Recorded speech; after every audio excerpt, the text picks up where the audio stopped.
হয় না, আমি আমার ভাইয়ের কোনো রিপ্লেসমেন্ট চাইও না। আমার ভাইকে আমি শুধু ফেরত চাই এবং আমার ভাইকে আমি ফেরত আনবো।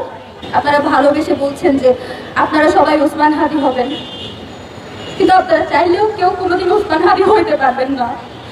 ওসমান হাদি শুধু একজনই হয়, আমার ভাইয়ের কোনো রিপ্লেসমেন্ট হয় না, আমি আমার ভাইয়ের কোনো রিপ্লেসমেন্ট চাইও না।